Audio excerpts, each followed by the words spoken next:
Money Report conversa agora com Alexandre Barsi, CEO e fundador do Verity Group e um dos entusiastas do movimento Vamos Virar o Jogo.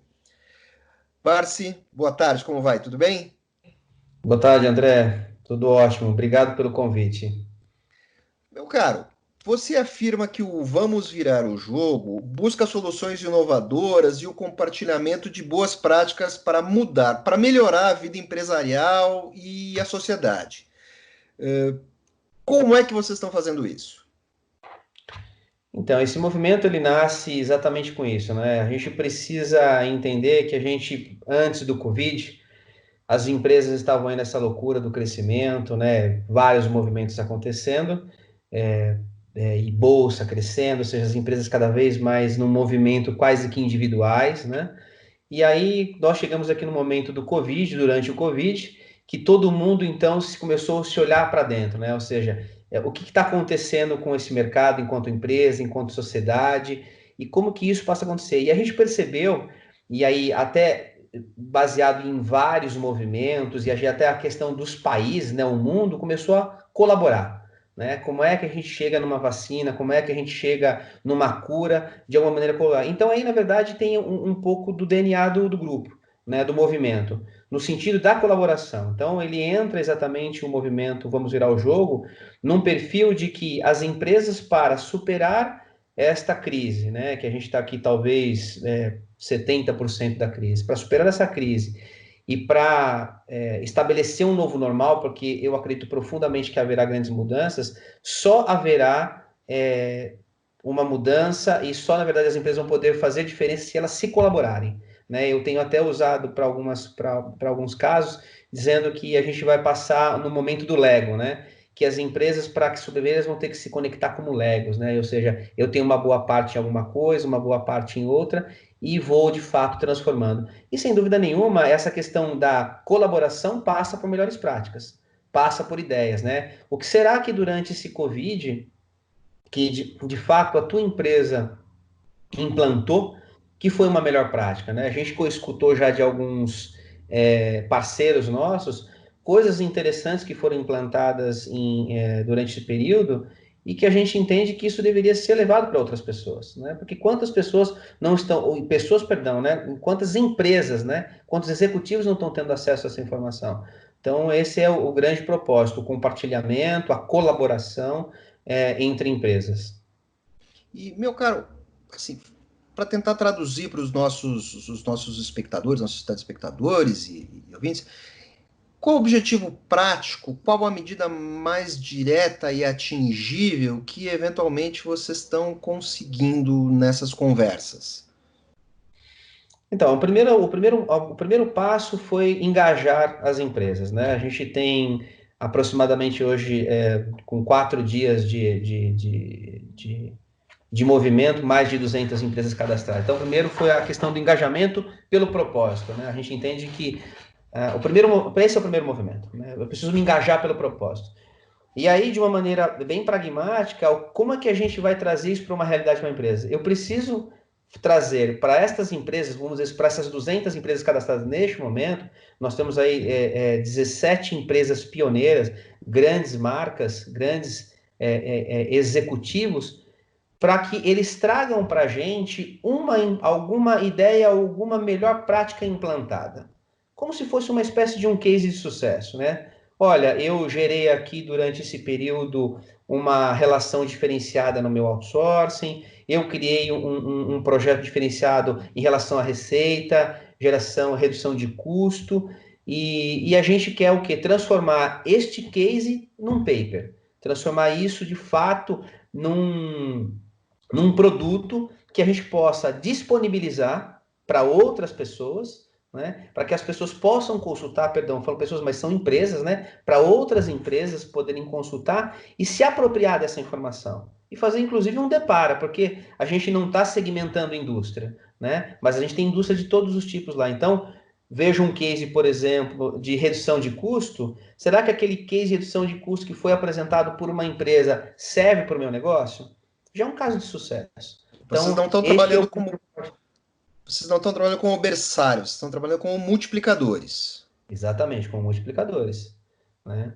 Então, a gente traz a melhor prática, traz a ideia, esse é o primeiro passo, né? Traz a ideia, traz a melhor prática que foi implantada, abre para que a gente possa, então, trazer uma discussão junto com outras empresas, né? Que possam opinar, que possam perguntar, né? Gerar uma wiki, por exemplo, onde que as pessoas podem contribuir, e dependendo da ideia que for trazida ou dessa melhor prática que foi implantada, é sempre importante ressaltar que a gente está falando de alguma coisa implantada, né? A partir do momento que ela foi implantada, aquilo será que pode ser levado para outros órgãos? A gente pode transformar isso num projeto para que a gente possa levar para um outro grupo, para a sociedade de alguma maneira? Então, acho que é o nosso único objetivo, esse é o maior objetivo. A gente compartilha as ideias, colabora entre si, e aí aquilo que de fato for interessante e for melhor, levar para outros órgãos para que isso possa ser, de repente, levado para a sociedade como algum benefício ou para outras empresas. Meu caro, assim, eu sei que está muito no início, estão começando a trocar ideias, mas assim, já passou alguma coisa interessante na sua frente que você olhou e pensou, puxa vida, isso aqui a gente precisa trabalhar um pouco melhor, aqui tem coisa boa. Assim, você pode dar um exemplo? Não sei se eu estou sendo Ainda não, precipitado. como eu falei, André, a gente ainda está no momento do chamado, né? Como é que a gente está engajando as empresas? O primeiro movimento a gente tem que entender que as empresas têm que se encantar pelo propósito, né? Então, esse talvez a gente está passando por um processo ainda de a gente tem um cronograma para que a gente possa mandar para essas empresas para que elas possam então começar a compartilhar essas ideias. A gente tem dentro de casa, obviamente, não posso trazer nomes para vocês, até porque uma questão de confidencialidade, porque a gente ainda não tem o aval dessas empresas, mas a gente tem, por exemplo, grandes empresas que fizeram um trabalho muito forte com seus fornecedores, né? Então, eu sou uma grande indústria e de que maneira que eu faço com o meu fornecedor que está ali na ponta, que está com a loja fechada, e como é que eu faço com que ele, nesse período, ele não passe nenhuma dificuldade, entre aspas, né? Então, essas grandes indústrias, por exemplo, olha, eu vou fazer uma relação muito próxima com esse meu fornecedor, com esse meu distribuidor, né? Esse é um case que a gente quer trazer para dentro de casa, para ser discutido. Então, a gente não tem ainda, André, é importante, a gente não tem isso ainda não está catalogado, né? Então, a Claro. gente está ainda fazendo o chamado, a gente começou a fazer este é o exercício. Eu escuto uma boa ideia que foi implantada, uma melhor prática que foi colocada, que foi exatamente esse mote. Caramba, então isso eu levar por uma indústria semelhante, ele pode se apropriar desse case e guardar das devidas proporções e trazer para dentro do negócio dele, né? Então a gente está aqui, a gente tá em 4, nós estamos na terça-feira, nós estamos em 5 dias úteis do movimento, né? Então o movimento de fato está começando a ganhar muita musculatura, muita força, justamente 5 dias. Então, estamos na primeira fase, que se identificou com o propósito, né? E obviamente que o propósito ele é muito singular e muito genuíno, com o objetivo de compartilhamento e colaboração. O próximo passo é provocar, então, essas empresas que estão participando para que elas possam trazer para a gente essas melhores práticas. Como a tecnologia, que é a sua área de atuação, pode ajudar nesses processos? Diversas formas, né? Primeiro, a gente tem uma coisa que a gente fala sempre da questão da digitalização, né? Então, o mercado está passando por um movimento aí super importante, né? E o Covid só acelerou. Quantas empresas lá atrás não estavam ainda naquele papel de qual é o momento certo para mim fazer minha transformação digital, o que eu vou tomar de decisão? Então, a tecnologia, ele é um o carro-chefe dessa mudança, né? A questão do vamos virar o jogo, eu vejo a tecnologia como um alicerce super importante para que as empresas possam fazer o movimento. Vou dar um exemplo, e aí a gente está, talvez, acabou de sair, ontem eu estava lendo uma notícia que o Poupa Tempo agora você vai poder fazer aproximadamente 17 processos de maneira digital. Quando isso a gente imaginava acontecer se não tivesse acontecido este movimento, né, do problema do Covid? Então, hoje, com 17 itens que eu posso tirar CNH, renovar uma série de documentações que eram super burocráticas, e agora o Eu Poupa fiz. Eu fiz, eu renovei minha CNH dessa maneira. O Poupa Tempo, assim, super importante, né? Então veja como a tecnologia ela foi um papel fundamental nessa transformação digital, né? O que vai acontecer agora é que as empresas que se transformaram, elas vão ter que cada vez mais levar benefícios, né? E levar funcionalidades para os clientes, para a sociedade, de maneira digital, né? Tanto que eu escrevi um artigo onde eu falo que a transformação digital aconteceu ou está acontecendo, e agora é a hora de intensificar, né? Grandes empresas vão intensificar, né? A gente vai ter uma convivência agora muito mais físico-digital. Então, acredito que neste processo de vamos virar o jogo, sem dúvida nenhuma, a tecnologia ela é o carro-chefe e ela que vai, de fato, direcionar muitas das coisas. Porque, por mais que a gente fale redução de custo, eficiência operacional, outsourcing e tal, a tecnologia ela está lá embarcada de alguma maneira para fazer esse movimento. Você pode, você pode me solucionar uma curiosidade, né? Você trabalha também com ferramentas de inteligência artificial. Sim. Como a inteligência artificial, ela pode hoje ajudar, por exemplo, no setor de serviços. Na indústria e tal, a gente consegue mais ou menos entender como é que são como é que é o resultado disso. Mas para um leigo, cara, como eu, sou jornalista, ou qualquer outra pessoa em casa, pessoa que está nos assistindo, vai nos assistir, assim, como é que a inteligência artificial, por exemplo, pode ajudar o setor de serviços, que é justamente o setor em que todo mundo consegue enxergar as coisas acontecendo. Como isso poderia se desenrolar?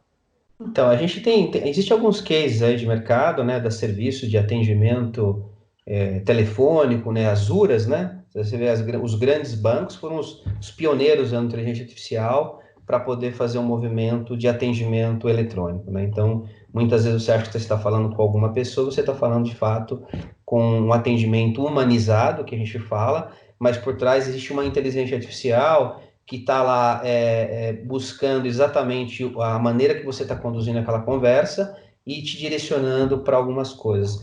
A gente tem caso, e falando em serviço, em casos conhecidos de mercado, aonde você coloca robôs de inteligência artificial escutando pessoas conversando, e baseado nisso, com o tom da voz, com as palavras que foram expressadas durante aquela conversa num call center, por exemplo, você sabe, por exemplo, qual o potencial daquele cliente cancelar sua assinatura, de adquirir um novo produto, de não querer mais ser atormentado. Ele faz, então, várias buscas. A gente tem dentro do nosso portfólio soluções, por exemplo, para a medicina, né? Então, casos que a gente já fez alguns cases onde a gente faz a inteligência artificial fazer a leitura de arcada dentária, fazer a leitura de procedimentos de câncer de mama. Então, ou seja, a gente tem um médico especialista que o processo, muitas vezes, é burocrático, é o papel da digitalização, né? Então, vou te contar um caso simples